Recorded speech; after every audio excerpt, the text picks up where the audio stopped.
हमारे शास्त्रों में कुछ नियम बताए गए हैं जिनका प्रयोग करके हम अपने जीवन को सरल बना सकते हैं और भगवान की कृपा प्राप्त कर सकते हैं। जैसे खड़े होकर कभी पानी नहीं पीना चाहिए। जो लक्ष्मी को अपने घर में वास करवाना चाहते हैं वह मनुष्य भोजन और दूध को ढककर रखे। लक्ष्मी की इच्छा रखने वालों को रात में दही नहीं खाना चाहिए। पान के पत्ते के अग्रभाग में पत्नी के साथ, डंठल में पुत्र के साथ दारिद्र्य का निवास होता है। इसलिए लक्ष्मी जी की कृपा चाहने वालों को भगवान को पान साबुत न चढ़ा के आगे की नोक और डंठल को तोड़कर चढ़ाना चाहिए। लक्ष्मी जी की कृपा पाने के लिए कभी गुरु, देवता और अग्नि के सम्मुख पैर फैलाकर नहीं बैठना चाहिए। जो मनुष्य रोज स्नान करके गौ का स्पर्श करता है वह सब पापों से मुक्त हो जाता है। बुद्धि सही रखने के लिए कभी झूठे हाथ से अपने मस्तक पर हाथ नहीं लगाना चाहिए। झूठे मुंह हाथों से कभी गाय, ब्राह्मण और अग्नि का स्पर्श नहीं करना चाहिए।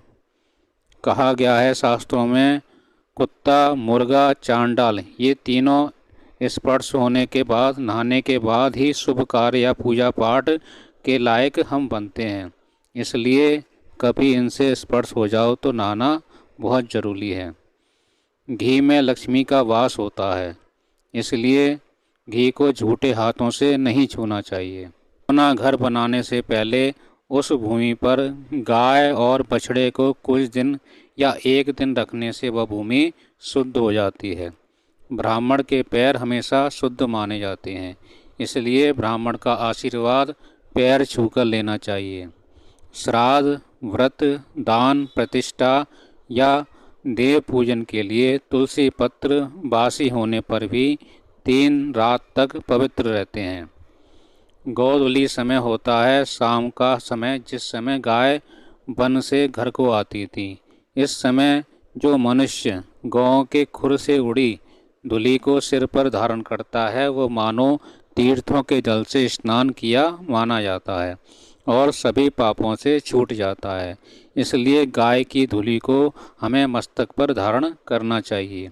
जो मनुष्य गौओं की सेवा करता है वह मनुष्य गाय की कृपा से पुत्र, धन, विद्या, सुख आदि से जो भी उसको चाहिए, जो भी उसकी इच्छा हो वह सब प्राप्त कर जाता है।